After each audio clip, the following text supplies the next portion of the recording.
재배학, 원예학 강의 절대 강자 손평리 이장입니다. 그럼 다 함께 시작해 볼까요? 간추린 재배원예학 31강 시설원예 두 번째 시간입니다.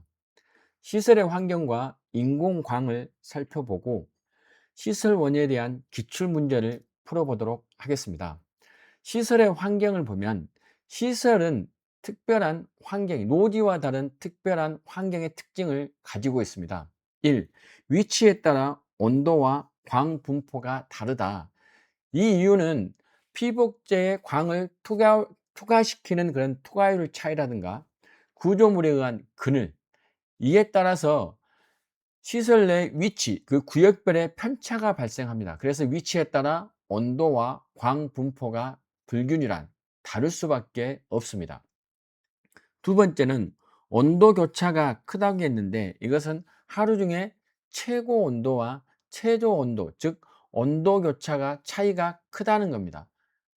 그 이유는 낮에는 태양 에너지로 인해서 급격히 온도가 상승한 반면에 밤에는 피복제를 통해서 방사 냉각으로 온도가 급격히 떨어집니다. 이러한 해결책으로는 낮의 온도를 낮추는 방법은 환기를 해서 온도를 낮추거나 차광막을 활용해서 고온을 억제하는 방법이 있고, 그러면 야간에 온도를 높이는 방법은 보온 커튼을 치거나 축열 주머니를 이용하는 방법이 있습니다. 세 번째, 노지에 비해 토양이 건조하고 염류 농도가 높다고 했는데, 노지에 비해 토양이 건조한 이유는 강우를 차단하고 인공적으로 강수하기 때문에 그러한 이유도 있고, 그리고 시설 내 온도가 높아서 증발에 의해서 토양이 건조하기 쉽습니다. 또한 시설은 다비재배, 즉 화학비료나 가축분 퇴비를 많이 투입하는 다비재배이기 때문에 토양이 증발하면 비료 성분, 즉 염료만 토양 표층에 남습니다. 그래서 염류 농도가 노지에 비해서 높습니다. 그러면 이러한 염류 농도가 작물에 끼치는 피해가 크기 때문에 이걸 해결하는 방법은 담수, 휴한기 때 시설에 물을 가득 채워서 염류를 같이 씻어 내린다든가, 아니면 객토, 제염작물, 흡비력이 강한 그러한 작물을 키워서 염류를 제거하는데, 흡비력이 강하다 그러면 대표적으로 옥수수가 있겠습니다. 네 번째, 연작장애가 발생하기 쉽다. 연작장애라는 것은 같은 작물을 연속적으로 재배함으로 인해서 발생한 피해가 연작장애입니다. 이로 인해서 특정 병원균, 즉 무사마귀병이라든가 토양에 잠재해 있는 그러한 병원균, 또 해충이 급격히 증가할 수 있고, 같은 작물을 계속 재배하기 때문에 그 작물이 좋아하는 특정 양분만 흡수를 하기 때문에 양분 결핍이 일어나기 쉽습니다. 그러면 이러한 연작 장애를 없애는 방법은 어떻게 하냐? 해결은 어떻게 하느냐? 윤작, 돌려짓기가 최고의 방법이에요. 즉 다른 작물, 과가 다른 작물을 교대로 재배하거나, 아니면 토양 소독, 토양에 있는 전염병균을 없애기 위해서 토양을 소독하고, 그 소독하는 방법에는 증기소독, 약재소독 등이 있습니다. 다섯 번째, 다밥과 잦은 관수로 토양 통기가 불량하다. 이 다밥은 쉽게 말해서 다져지는 건데, 흙이 다져지는 건데, 그 이유는 작업자가 반복적으로 들어가서 걸어 다니거나 농기계 이동으로 인해서 토양이 다져지고, 그래서 다밥에 피해가 발생하고, 또 잦은 물주기를 하기 때문에, 관수를 자주 하기 때문에 토양 사이에 있는 공극이 산소 대신 물로 차기 때문에 토양 공기가 불량해서 뿌리 호흡이 곤란해질 수 있습니다. 그럼 이러한 해결책은 깊이 관리를 해서 다져진 토양을 깨뜨리거나, 통기성을 개선하기 위해서 피트모스, 펄라이트, 이러한 상토를 투입하거나 유기물을 투입하는 방법이 있습니다. 이러한 시설 내 환경의 특징은 지금까지 어떠한 특징을 가지고 있는가만 물어봤지만, 앞으로의 문제는 연작장애가 발생하기 쉽다, 이러면 연작장애에 대한 해결책까지 알아두시는 게 좋은 공부 방법입니다. 시설에 냉방 방법이 있는데 이러한 시설의 냉방 방법 중에서는 기화 냉방법의 종류 또는 기화 냉방법이 그 종류에 대한 정의를 물어보는 문제가 출제되고 있습니다. 기화 냉방법에서 기화라는 것은 물이 증발하는 겁니다.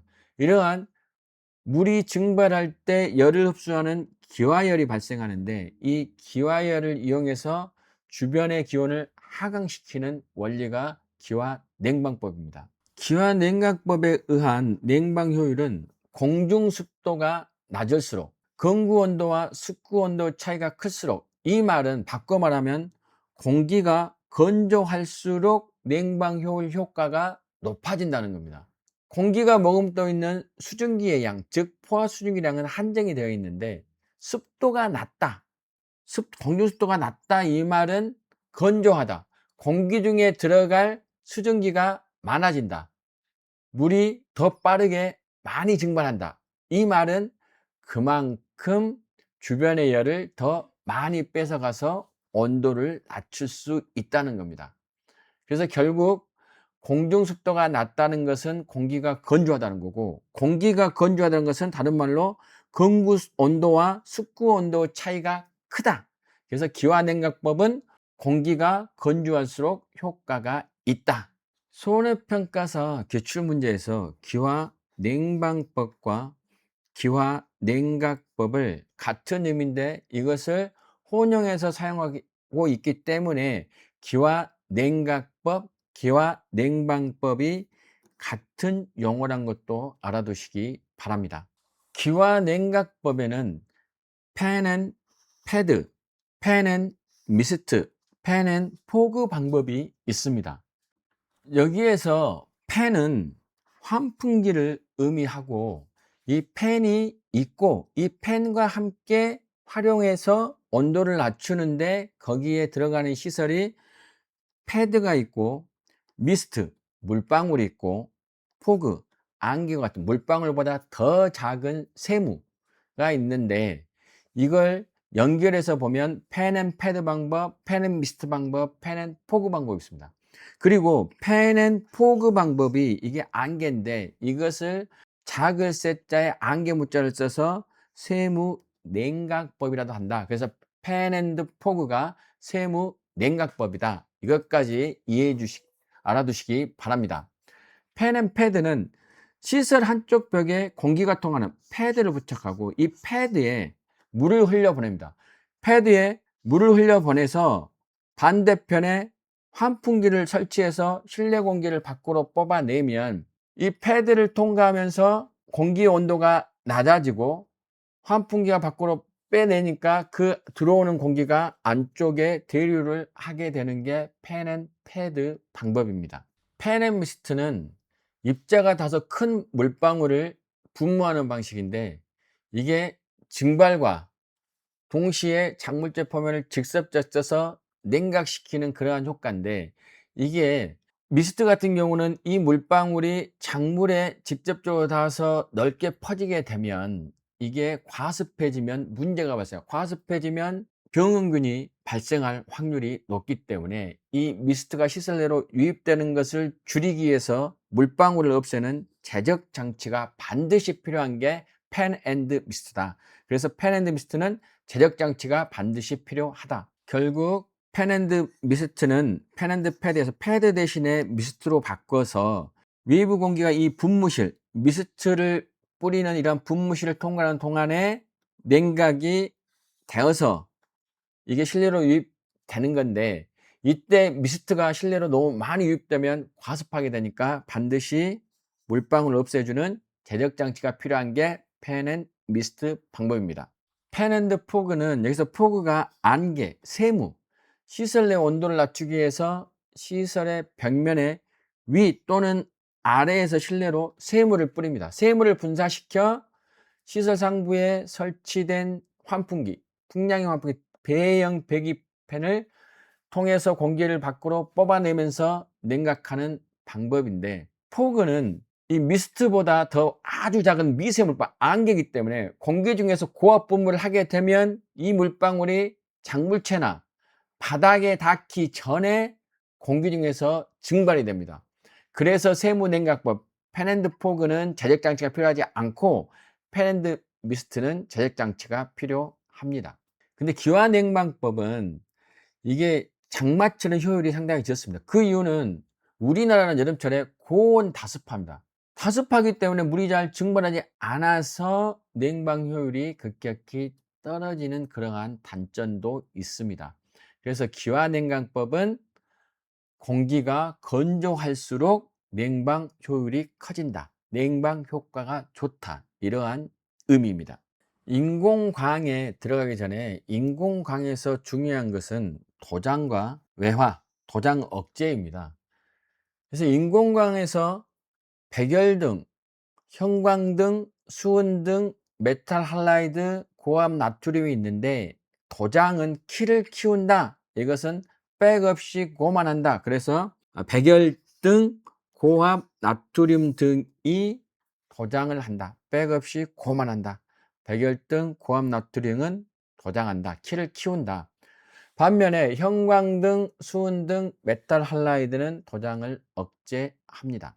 백열등과 고압 나트륨 등은 이건 적외선 패밀리라고 해서 적외선과 원적색광이 많습니다. 그래서 적외선과 원적색광은 키를 키우는 도장을 합니다. 반면에 도장을 억제하는 형광등, 수은등, 메탈 할라이드는 자외선 가시광선 패밀리로 이건 도장을 억제하는데 청색광과 적색광은 또 다른 말로 하면 이것들은 광합성에 엄청난 효과를 주는 그러한 광이고 그래서 자외선, 청색광, 적색광은 도장을 억제한다. 이 내용을 구분하고 인공광을 공부하시면 훨씬 더 효율이 좋습니다.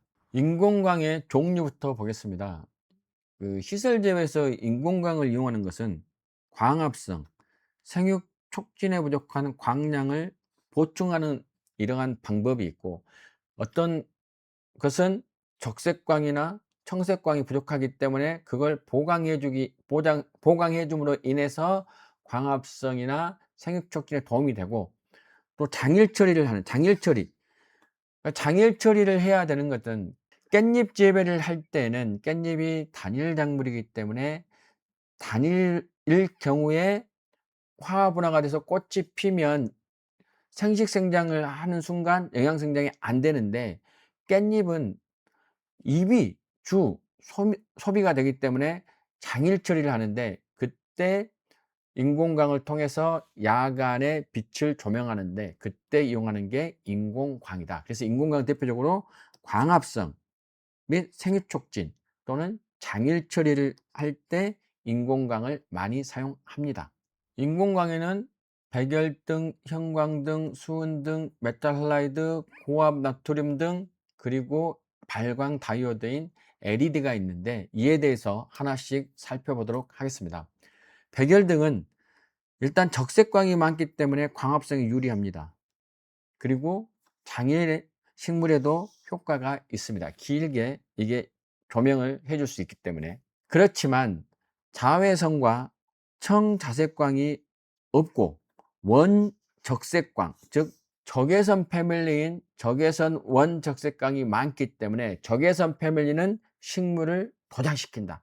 그래서 신장을 지나치게 촉진하는 경향이 있다. 그래서 백열등하면 적색광이 많아서 광합성 효과가 좋고 그리고 원적색광이 많아서 식물을 도장시킬 위험이 있다. 이렇게 기억해 주시면 되겠습니다. 형광등을 살펴보도록 하겠습니다.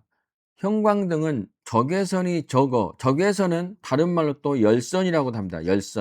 열선이기 때문에 온도를 높이는 즉 식물의 체온을 상승을 시키는 건데 적외선이 적기 때문에 식물 체온 상승이 없고 도장 위험이 적다. 도장을 하는 것은 적외선 패밀리인 적외선과 원적색광인데 적외선이 없기 때문에 도장 위험이 적습니다. 그리고 형광등은 광합성의 효과가 큰 청색광과 적색광의 방사량이 많습니다. 그렇지만 반면에 형광등은 용적당 출력이 좋고 길게 되어 있어서 용적당 출력이 좋고 전등기구가 길어서 작업에 불편이 많습니다. 그래서 형광등은 적외선이 없기 때문에 식물 체온 상승을 시키지 않고 도장의 위험이 없다. 적색광과 적색광이 많기 때문에 광합성에 효과가 있다. 이렇게 기억해 주시기 바랍니다. 앞서 설명한 것처럼 형광등, 수은등, 메탈 할라이드는 도장을 시키지 않습니다. 백열등과 고압 나트륨이 도장을 조장합니다. 수은등 보겠습니다. 수은등은 출력이 강하면서도 원적색광이 적다. 원적색광이 적다는 것은 식물을 도장시키지 않는다. 그리고 적색 파장이 강한 전등과 조합하면 광합성 촉진 및 장일 처리용의 넓은 면적에 사용이 된다. 이 말은 뭐냐 그러면 다른 말로 하면 수은등은 청색광이 많다. 이렇게 보시면 되겠습니다. 메탈 할라이드의 특징 보겠습니다. 메탈 할라이드는 자연광과 아주 유사하다. 청색광, 적색광을 모두 포함한 그 파장의 빛이 자연광과 유사하다. 그리고 완전 인공광형, 그러니까 자연광을 전혀 없이 인공광만 사용하는 식물 공장에서는 청색광 보강을 위해서 사용을 한다.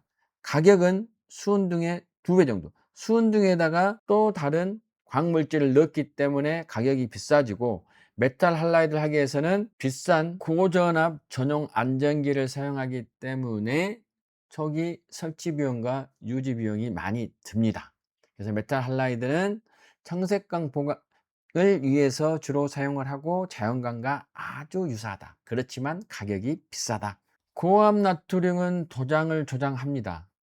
전등 가운데 출력이 가장 높고 광합성 효과가 높은 파장을 가지고 있습니다.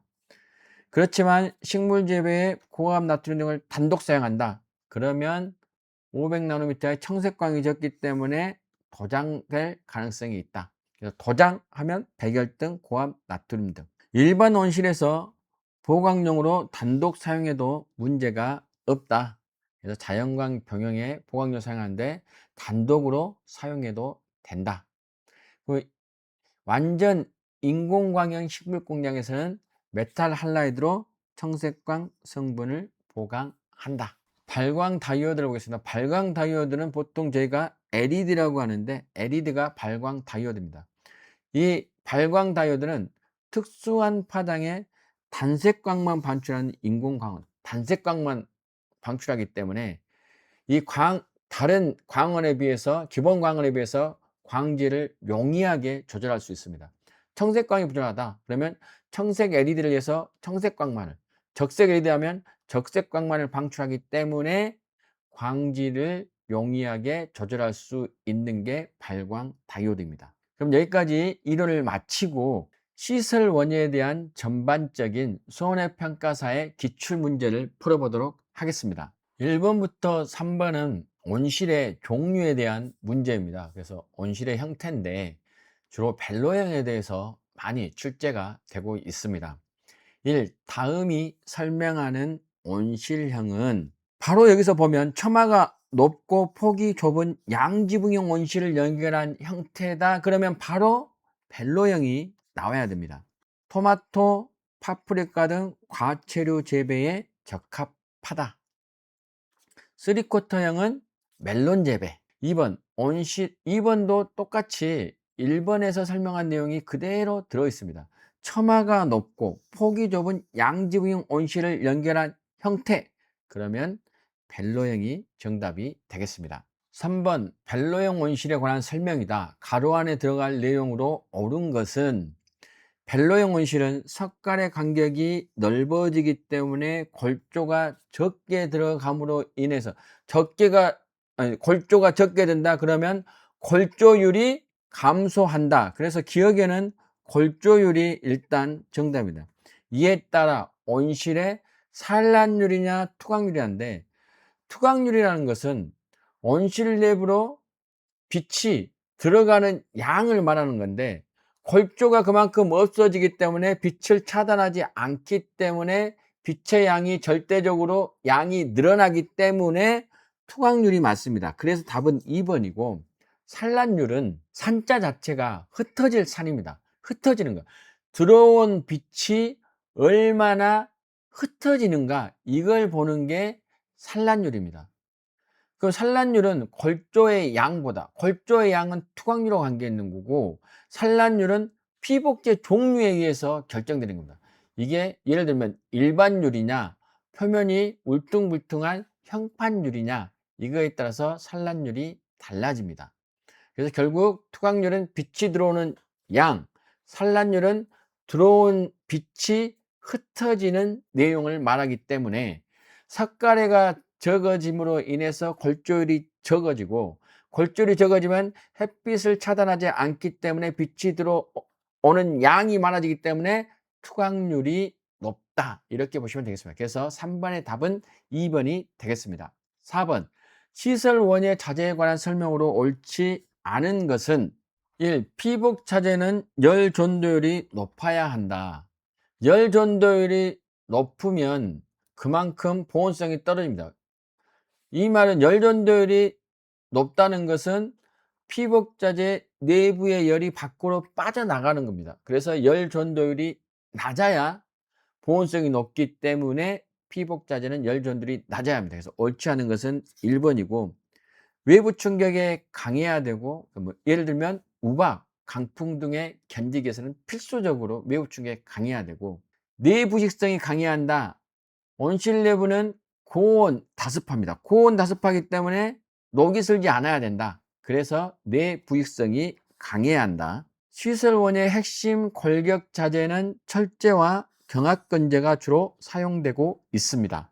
5번 역시 피복 자재에 대한 조건인데, 옳지 않은 것은 열 전도율이 낮아야 한다. 열 전도율이 낮다는 것은 보온성이 크고, 보온성이 크기 때문에 난방비를 그만큼 줄일 수 있다. 그래서 열 전도율은 낮아야 한다.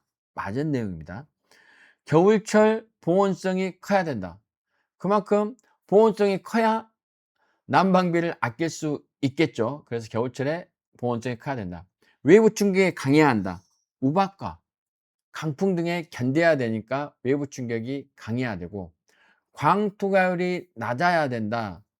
식물의 광합성을 위해서는 광이 반드시 필요하기 때문에 피복제는 당연히 광투과율이 낮은 게 아니라 높고 오랜 시간 동안 지속돼야 됩니다. 5번의 답은 4번이 되겠습니다. 6번부터 9번까지는 플라스틱 피복제 분류나 특징에 대해서 물어보고 있는 문제입니다. 6번, 작물의 시설 재배에서 연질 피복제만 고른 것은, 연질 피복제 하면 대표적으로 PE, EVA, PVC입니다. 그러면 폴리에스테르, 에틸렌 아세트산, 그리고 염화비닐인데, 여기에서 연질 피복제만 고르라고 했으니까 폴리에틸렌 기억 맞고, 에틸렌 아세트산 이건 PE, 아세트산은 EVA, 폴리에스테르 필름은 PET고 이것은 경질 피복제, 불소수지 필름은 ETFE가 대표적인데 불소수지 필름도 경질 필름이기 때문에 답은 기억 니은이 연질 필름인 연질 피복제입니다. 답은 6번의 답은 1번이 되겠습니다. 결국 폴리에스테린 PET 필름과 불소수지 필름인 ETFE나 PTFE는 딱딱하고 두껍고 수명이 긴 경질 필름입니다. 7. 시설 재배에서 연질 피복제가 아닌 것은 그러네. 폴리에틸렌 필름 PE 연질 필름입니다. 폴리에스테르 필름 PET 이건 경질 필름. 염화비닐 필름 PVC, 에틸렌 아세트산 EVA. 그래서 1번, 3번, 4번은 연질 필름이고 폴리에스테르 필름인 PET는 경질 피복제이기 때문에 7번의 답은 2번이 되겠습니다. 결국 8번도 똑같은 문제인데 연질 필름이 대부분 물어보기 때문에 연질 필름이 PE, EVA, PVC다. 이것만 알면 충분히 풀 수 있는 문제입니다. 8번, 플라스틱에서 연질 필름끼리 나열한 것은, 그래서 한글도 알아야 되고 영어 약자도 같이 알아두시면 되겠습니다. PET는 폴리에스테르 필름인데 이것은 테레프탈레트라에서 경질 필름이고, ETFE는 이건 불소 수집 필름, 에틸렌 사브라 에틸렌인데 이것도 경질 필름이 되겠습니다. PE는 폴리 에틸렌 필름으로 연질 필름, EVA 에틸렌 아세트산 필름으로 연질 필름이 되기 때문에 2번이 정답이고, 3번은 PVC 염화비닐 연질 필름 맞고, PC는 폴리카보네이트라고 해서 이건 경질판, 그래서 이것은 연질 필름은 아닙니다. 4번 폴리에틸렌 맞지만 ETFE는 불소 수집 필름으로서 경질 필름이기 때문에 8번의 답은 2번이 되겠습니다. 9번 다음 설명하는 시설 제거용 플라스틱 피복제는 보온성이 떨어진다. 그러면 이거 같은 경우는 보온성이 떨어진다. 그러면 폴리에틸렌이 가장 유력하고, 강투과율이 높고 연질 피복제다. 그러면 PE, PVC, EVA, PVC 중에 하나인데 표면에 먼지가 잘 부착되지 않고 그러면 폴리에틸렌 필름이고, 약품에 대한 내성이 있고 가격이 싸다. 그러면 이걸 봤을 때 연질 피복제, 가격이 싸다, 보온성이 떨어진다, 잘 부착되지 않는다. 그럼 폴리에틸렌이 되겠고, 염화비닐은 보온성이 높지만 광투과율은 P보다 떨어지고 표면에 먼지가 잘 부착되고 작업이 용이하지 않습니다. 반면에 에틸렌 아세트산은 PE와 PVC의 중간에 있는 게 에틸렌 아세트산 필름이 되겠습니다. 10번은 여기 내용에 문제의 답이 있습니다. A농가에 선택한 피복제는, A농가는 재배시설 피복제에 물방울이 맺혀 광투과율 저하와 병의 발생이 증가하였다. 물방울에 의해서 피해가 발생했네요. 물방울이 생기면 광투과율이 저하된다. 병의 발생이 증가한다는 게 나옵니다. 그래서 계면 활성제가 처리된 필름을 선택하여 필름의 표면 장력을 낮춤으로써 물방울에 맺힌 문제를 해결했다. 물방울이 맺히지 않게 했다. 물방울을 없앴다. 그래 무적. 그래서 4번이 되겠고, 광파장 변환 필름은 낮은 파장을 광효율이 높은 파장으로 바꿔주는 게 광파장 변환 필름이고, 폴리에틸렌 필름은 PE 필름으로 경질 필름, 해충 기피 필름은 해충이 싫어하는 자재나 기피제를 첨가한 게 해충 기피 필름입니다. 여기서 물방울을 없앴다고 했기 때문에 4번이 답이고, 앞으로 문제가 나온다. 그러면 광파장 변환 필름이 나올 확률이 높습니다. 광파장 변환 필름은 낮은 파장을 광합성률이 높은 파장으로 바꿔주는 필름입니다. 11번 문제 보겠습니다. 다음 피복제 중 보온성이 가장 높은 연질 필름을 찾아. 연질 필름. 연질 필름은 PE, PVC, 에틸렌 아세트산 필름 중에 하나고, 불소 수집 필름은 이것은 경질 필름이기 때문에 일단 제외를 하는데, 연질 필름 중에서 보온성이 높은 순서로는 PVC, EVA, PE이기 때문에 염화비닐 필름이 가장 보온성이 높습니다. 투과율이 높다는 것은 어떤 거냐? 그럼 이것도 연계된 문제인데, 연질 필름의 특징 중에 투과율이 높다는 보온의 반대이기 때문에 에틸렌 아세트산 PVC가 되겠습니다. 그래서 투과율이 가장 높다. 그럼 폴리에틸렌 필름이 정답이 되겠습니다.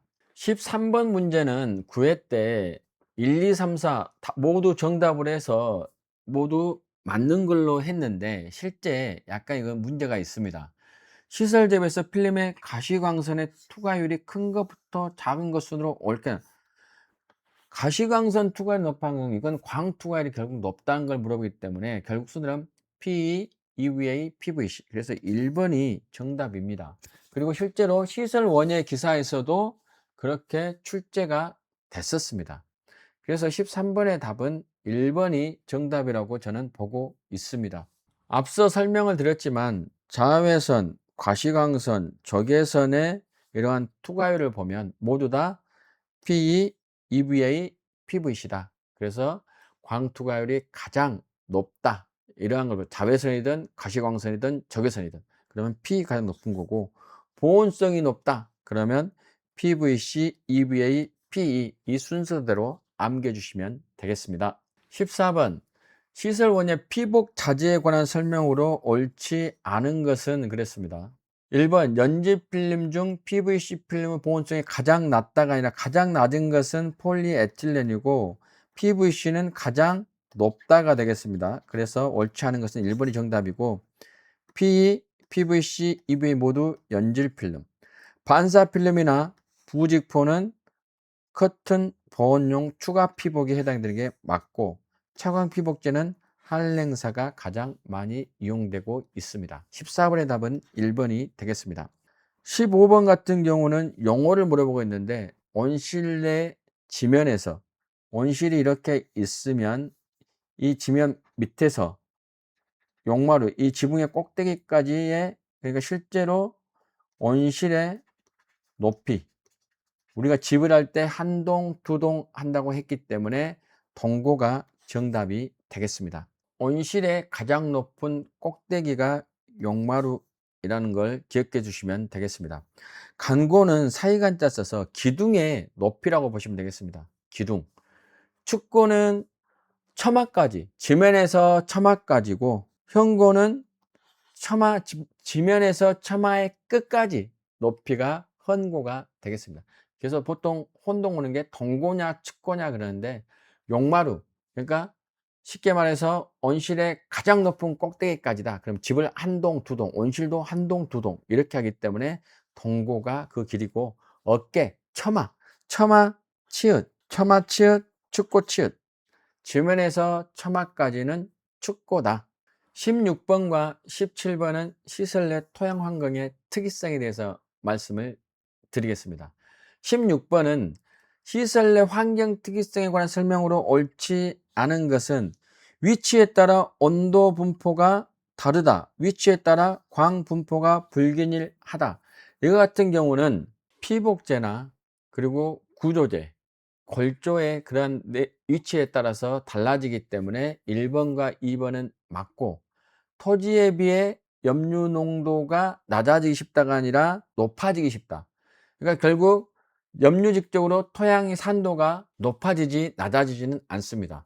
염류 농도가 낮아진다는 것은 산성이지만, 염류직전이 발생하면 토양이 보통 칼슘, 마그네슘, 나트륨 등과 같이 알칼리화 되기 때문에 염류 농도가 높아진다. 이 같은 경우는 알칼리가 된다. 그래서 16번의 답은 3번이 정답이 되겠습니다. 노지에 비해 토양이 건조해지기 쉽다. 자연강우가 없고 인위적으로 물을 주지 않으면 건조해지기 쉽습니다.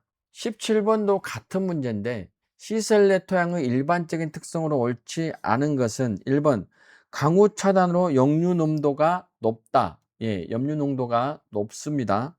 노지에 비해 염류직적으로 토양의 산도가 낮아진다. 산성이 아니라 칼슘, 마그네슘과 같은 알칼리가 많아지기 때문에 토양 산도가 높아진다가 정답이 되기 때문에 2번이 틀렸습니다. 그래서 2번이 답이 되겠고, 연작장애가 발생하겠다. 같은 작물을 재배하기 때문에 병원균이라든가 그리고 토양의 특정 성분이 없어지기 때문에 이러한 영작장애가 발생하기 쉽습니다.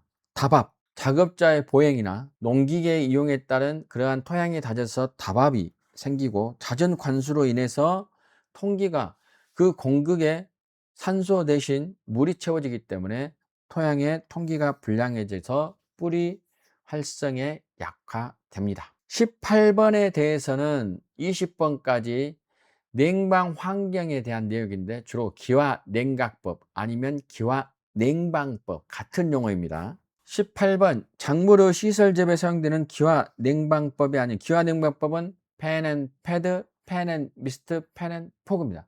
펜앤 덕트는 이건 환풍 시설, 그렇기 때문에 4번이 정답이 되겠습니다. 19번 시설 내 온도를 낮추기 위해 시설의 벽면 위 또는 아래에 실내로 세무는 포그, 안개가 되겠습니다.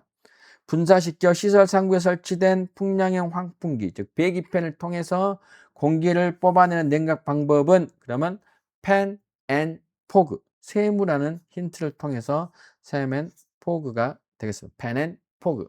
20번 다음 두 가지 온실 냉방법의 냉각 원리는 그랬는데 팬 앤 패드, 팬 앤 포그 둘 다 기와 냉각법이 되기 때문에 정답은 4번이 되겠습니다. 기와는 물이 수증기로 변하는 그러한 거고, 응축은 반대로 공기 중에 수증기가 찬 벽이나 이런 데 부딪혀서 물방울로 변하는 현상입니다. 그런데 펜앤패드나 펜앤포그나 모두 기와, 물이 기체로 변하면서 되는 그러한 기와냉각이라는 걸 기억해 주시기 바랍니다. 21번.